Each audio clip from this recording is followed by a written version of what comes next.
Hello, and welcome back to another video to fall asleep to. In this video, we will be talking about the Cold War. Be sure to like, comment, and subscribe. Ladies and gentlemen, if you were to stand in the rubble of Berlin in May of 1945, you would have seen something that felt, for a fleeting moment, like the dawn of a permanent peace. You would have seen American and Soviet soldiers, young men who had fought their way across continents, embracing, laughing, and sharing rations over the ruins of the Third Reich. They had defeated the greatest evil the modern world had ever known. Together, they had won the Second World War. But the embers of that war were still burning. And from those ashes rose a new kind of conflict. A conflict that would not last for 4 years, or even a decade, but for nearly half a century. A conflict that would not be fought primarily on the battlefields of Europe, but in boardrooms, in laboratories, in the jungles of Southeast Asia, in the mountains of Afghanistan, and in the terrifying, silent vacuum of outer space. Today, we are going to talk about the Cold War.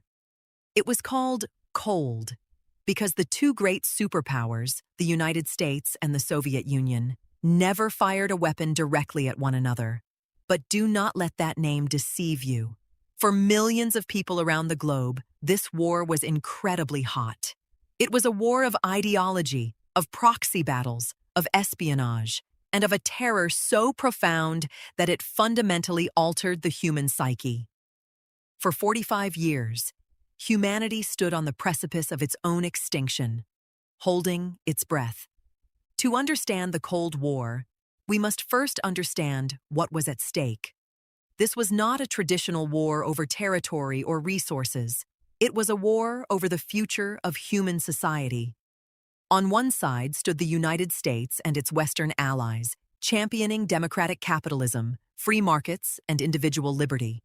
On the other stood the Soviet Union, championing Marxist-Leninist communism, state control of industry, and a classless society achieved through authoritarian rule.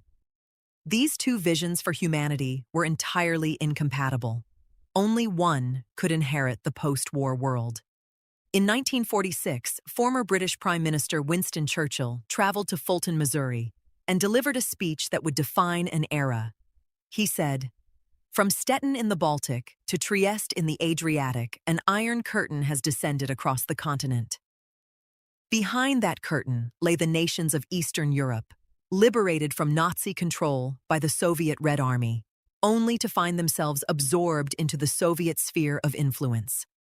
Stalin, deeply paranoid and determined to create a buffer zone against future invasions, installed puppet communist regimes in Poland, Hungary, Romania, Bulgaria, and East Germany. The world was abruptly sliced in two. The United States responded with a policy that would dictate its foreign relations for the next 4 decades: containment. The goal was not necessarily to destroy the Soviet Union, but to stop the cancer of communism from spreading any further.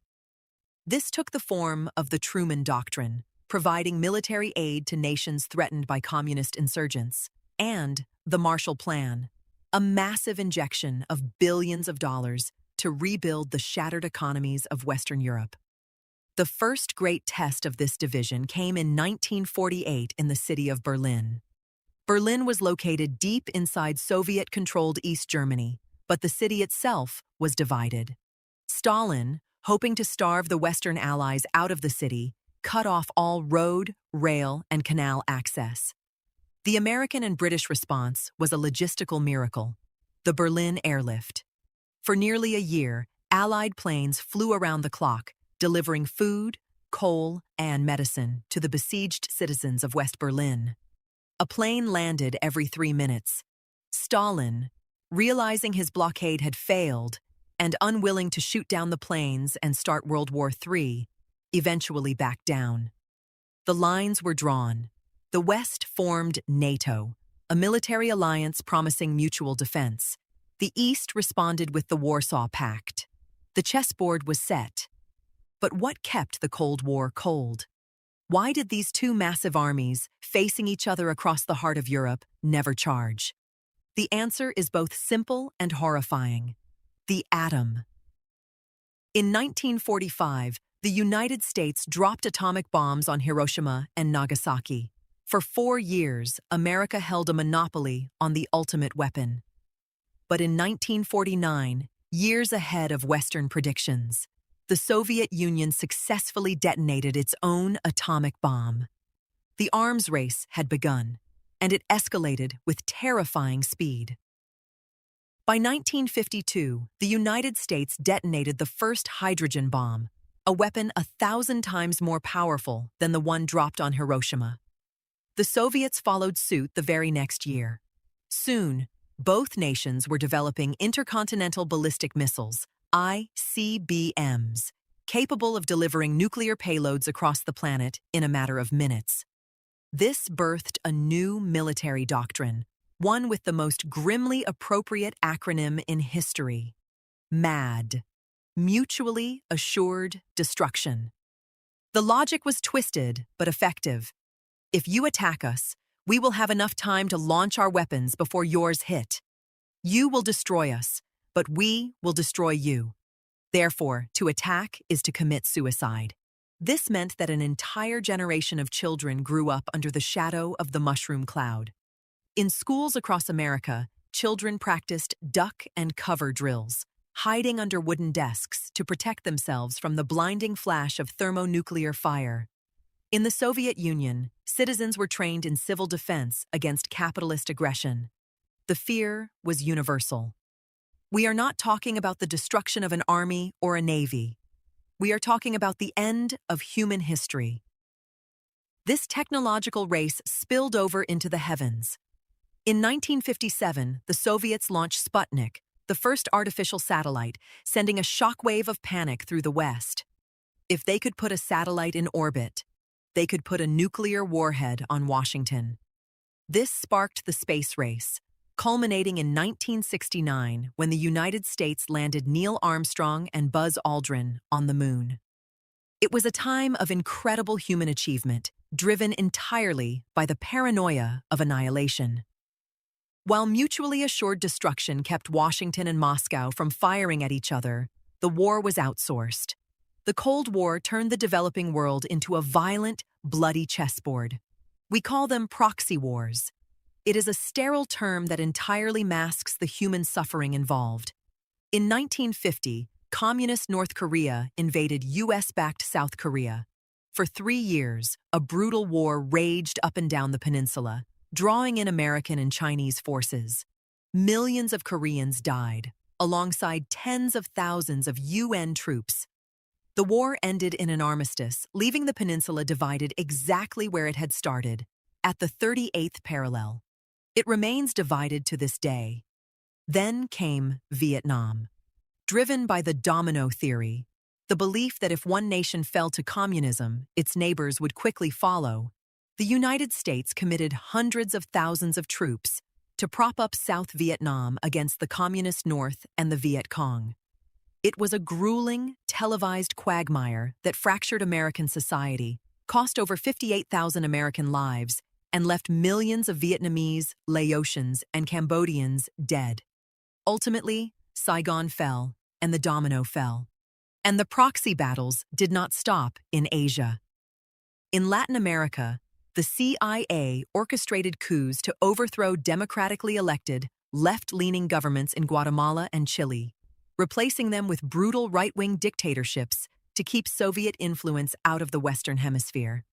In Africa, post-colonial nations like Angola and the Congo became battlegrounds funded by the KGB and the CIA.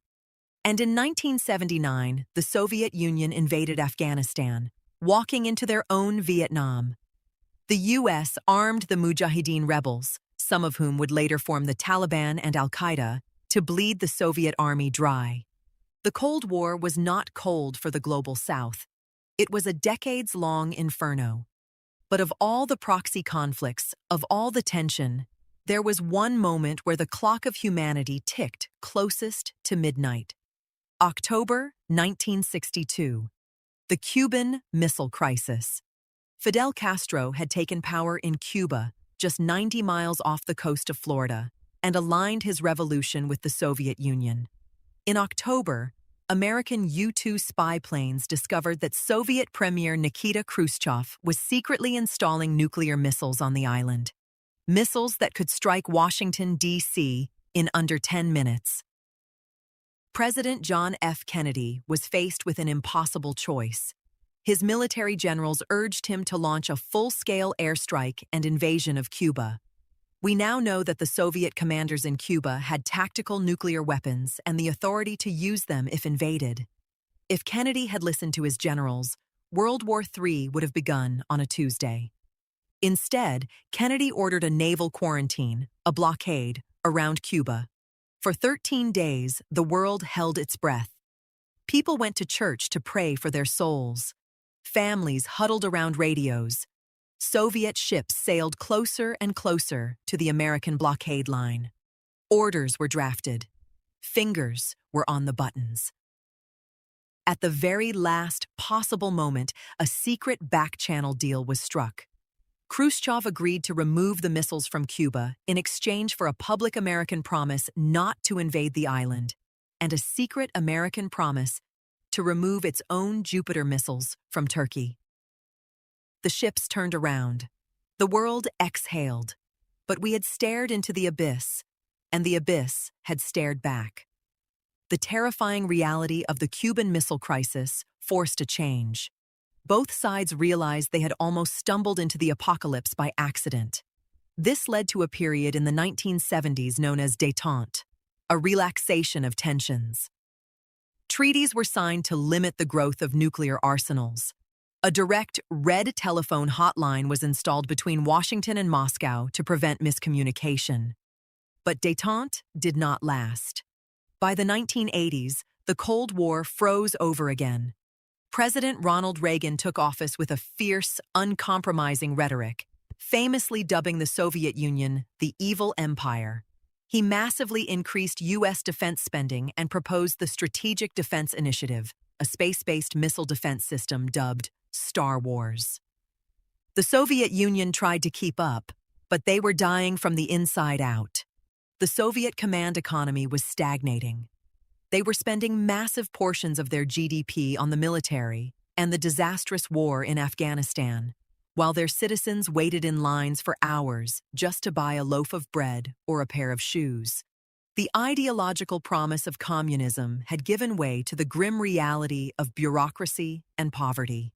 Then, in 1985, a new kind of Soviet leader emerged, Mikhail Gorbachev. Gorbachev realized the system was broken.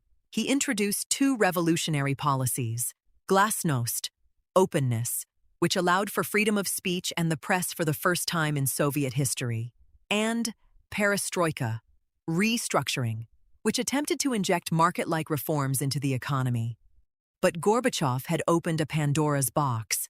By giving the people of the Soviet bloc the freedom to speak, he gave them the freedom to say that they wanted out.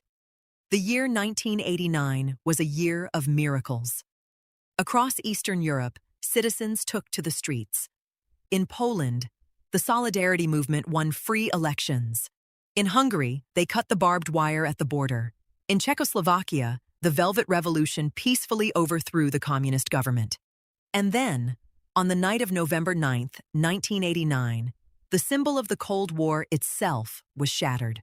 Following a bureaucratic mistake by an East German official, thousands of East Berliners rushed the checkpoints of the Berlin Wall. The guards, overwhelmed and without orders, simply stepped aside. People from the East and West climbed atop the concrete barrier that had divided their city for nearly 30 years. They danced. They drank champagne. And then, with hammers and pickaxes, they began to tear the wall down. Reagan had famously stood at that wall 2 years earlier and demanded, "Mr. Gorbachev, tear down this wall." But in the end, it wasn't the politicians who tore it down. It was the people. Without firing a single shot, the Soviet Empire crumbled. By Christmas Day, 1991, the Soviet flag was lowered from the Kremlin for the last time. The Soviet Union dissolved into 15 independent republics. The Cold War was over.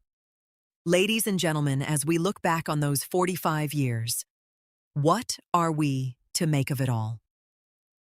The United States won the Cold War. Democracy and free markets proved more resilient, more adaptable, and more capable of providing for the human spirit than authoritarian state control. But the victory came at a staggering cost. We must remember the millions who died in the proxy wars. We must remember the dissidents locked away in Soviet gulags. We must remember the families torn apart by concrete walls and barbed wire. And we must acknowledge that the echoes of the Cold War are still ringing in our ears today. The weapons built during that era still sit in silos, quietly waiting. The borders drawn and the alliances forged during those decades still dictate the geopolitical crises we see on the news every single night. The Cold War taught us a terrifying lesson about the destructive capacity of humanity.